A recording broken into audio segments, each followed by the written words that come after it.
The sound of liquid frying a motherboard is something you never forget. It's a sharp, electrical crackle that instantly makes your stomach drop to the floor. I spun around from the kitchen counter just in time to see an entire 16-ounce can of neon green Monster Energy drink cascading directly into the keyboard of my $3,000 MacBook Pro. The Retina screen flickered a sickly, glitchy green, froze on my open terminal window, and then went completely, terrifyingly black. A thin wisp of acrid, chemical-smelling smoke curled up from the ventilation hinge at the back. Standing right next to the table, gripping an Xbox controller with white-knuckled rage, was my 12-year-old cousin, Kyle. His face was flushed red. He had just slammed his fists down on the table in a blind tantrum because he lost a match of Fortnite, launching the open energy drink straight onto my workstation. My heart actually stopped beating. The air left my lungs. I am a university senior majoring in computer science. That laptop wasn't just an expensive piece of hardware, it was my entire academic career. Saved on that solid-state drive was my senior capstone programming project. It was a complex machine learning model I had spent the last 6 grueling months building. Tens of thousands of lines of code, custom datasets, and a local environment setup that took weeks to configure. Because I had been running massive, local compiling tests for the last 48 hours straight, I had temporarily paused my cloud autosync. The local database of trained weights, the literal core of the 6-month project, was only on that machine. If I lost this project, I wouldn't pass the class. If I didn't pass the class, I wouldn't graduate next month. My impending job offer at a tech firm would be rescinded. No. I gasped, sprinting across the living room. I snatched the MacBook off the table and flipped it upside down like a drowning victim, desperately trying to drain the sticky, sugary syrup out of the keys. Neon green liquid dripped from the USB-C ports, splashing onto the hardwood floor. The aluminum chassis was alarmingly hot to the touch. The burning smell of fried silicon and lithium filled the air. Hey, watch out. Kyle whined, taking a step back. You're dripping sticky stuff on my controller. I slowly looked up from the dead, dripping machine in my hands. I felt a level of pure, unadulterated rage that I had never experienced in my 22 years of life. Kyle, I choked out, my hand shaking so violently the laptop rattled. What did you just do? It's not my fault. Kyle yelled, aggressively pointing at the TV screen showing a game over menu. The guy was hacking. He shot me through a wall. It's lag. You just destroyed my computer. I screamed, the panic fully taking over. You poured a drink into a $3,000 machine. You shouldn't have put your stupid computer on the table while I was gaming, he shouted back, entirely unremorseful. You got in my way. What is going on out here? My aunt, Susan, marched into the living room from the guest bedroom, her hands on her hips. She was visiting for the weekend, and my mom had forced me to let Kyle use the big TV while I worked at the dining table. Aunt Susan, Kyle just slammed his Monster Energy drink all over my MacBook. I yelled, holding up the dead, sticky computer. The motherboard is completely fried. Susan looked at the puddle of green liquid on the table, then looked at Kyle, who immediately put on a fake, trembling pout. He's yelling at me, Mom, Kyle whimpered, clutching his controller. It was an accident. Susan's face hardened as she turned her glare entirely onto me. Are you seriously yelling at a 12-year-old child over spilled juice? My Aunt Susan snapped, pulling Kyle firmly behind her shoulder as if I were about to attack him. Spilled juice. I screamed, the chemical smell of burnt lithium stinging my nostrils. Susan, it's a massive can of Monster Energy. It's a highly conductive, acidic syrup. He just completely fried the logic board on my $3,000 MacBook. Susan rolled her eyes and crossed her arms. So get a towel and wipe it off. OP, put it in a bag of rice overnight. My phone fell in the toilet last year and the rice trick worked perfectly. You're being incredibly dramatic to scare my son. I stared at her, genuinely feeling like I was losing my mind. Rice doesn't fix a short-circuited logic board. The electricity arced. The machine is dead. And worse, the solid-state drive, the hard drive where my entire life is saved, is physically soldered directly to the fried motherboard. You can't just take the drive out anymore. Speak English, OP, Susan huffed indignantly.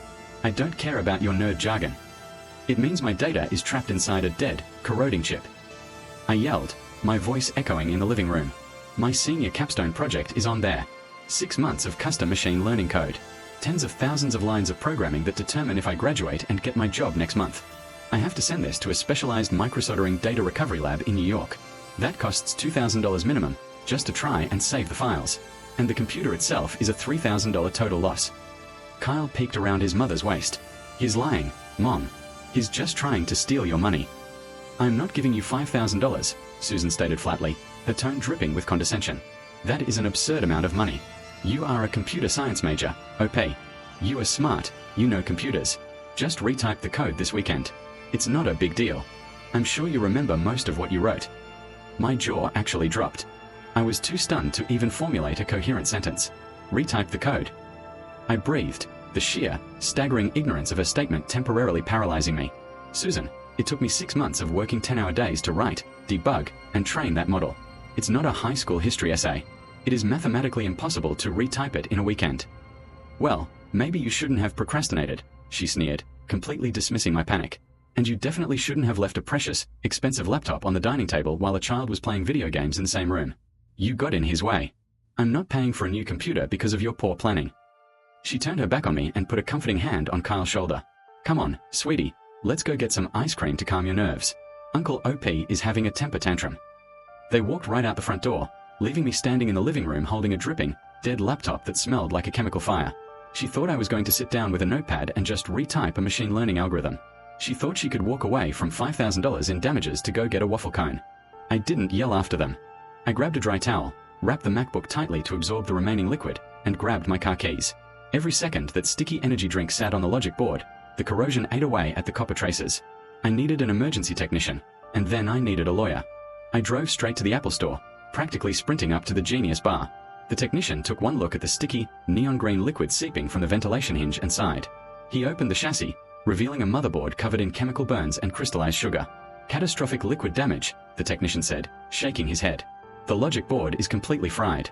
Because the solid-state drive is soldered directly to this board, Apple cannot recover your data. The machine is a total loss. I didn't waste time arguing. I went back to my car, wrapped the laptop in a static-free bag, and immediately overnighted it to a specialized, third-party microsoldering data recovery lab in New York. Then, I drove straight to the local police precinct. I filed a formal report for destruction of property against my aunt and cousin. The next morning, I walked into the computer science department head's office holding a printed copy of the police report, the Apple Store diagnostic sheet, and the shipping receipt for the data recovery lab. My professors were horrified. But because I had official, documented proof of a catastrophic hardware destruction event that was entirely out of my control, the department granted me an emergency academic extension. I was given an incomplete grade for the semester, with a deadline extension to August to submit my capstone. My tech firm agreed to push my start date back. My career was on life support, but it wasn't dead. A week later, the New York lab called.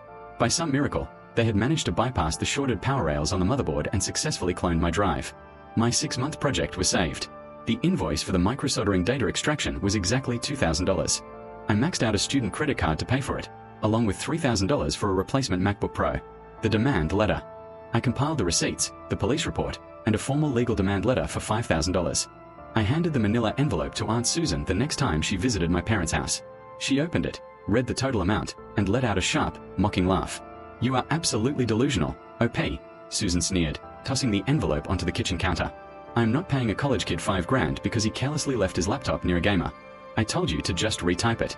Take me to court, sweetheart. Okay, I said quietly. The court case. I filed a lawsuit in small claims court for the maximum allowable amount of $5,000, plus filing fees. We stood before a judge 2 months later. I came dressed in a suit, armed with 3 organized binders of evidence, the police report, the diagnostic logs, the invoices, and a printed affidavit from my CS professor explaining the impossibility of retyping 6 months of machine learning code in a weekend. Susan showed up in a floral sundress, acting like the entire proceeding was a waste of her time. Your Honor, Susan huffed, rolling her eyes. My 12-year-old son accidentally spilled juice. The plaintiff is exaggerating the damages. He knows computers. He could have just typed his little school project again for free, but instead, he bought a brand new luxury laptop and expects me to foot the bill. The judge, a stern older man, looked at Susan with absolute disbelief over the top of his reading glasses. The judge said, his voice dropping to a dangerous octave. Your son, a minor under your direct supervision and legal responsibility, threw a violent tantrum and destroyed a $3,000 piece of hardware. Furthermore, the plaintiff has provided expert testimony that the data destroyed required forensic-level recovery. A laptop is not a typewriter. You cannot simply retype a destroyed hard drive. Susan opened her mouth to argue, but the judge banged his gavel. The verdict. Judgment for the plaintiff in the amount of $5,000, plus court costs. Susan's jaw hit the floor. She started stammering about her mortgage, but the judge dismissed us. The aftermath. Because she stubbornly refused to pay the judgment, my lawyer filed to garnish her wages. Every 2 weeks, a chunk of her paycheck is automatically routed to my bank account. I submitted my capstone project in July. It received a perfect score. I graduated with honors, started my job as a software engineer in September, and used Aunt Susan's first garnish payment to take my parents out to a very expensive steak dinner. Kyle is no longer allowed to drink Monster Energy, and Susan is no longer allowed in my house.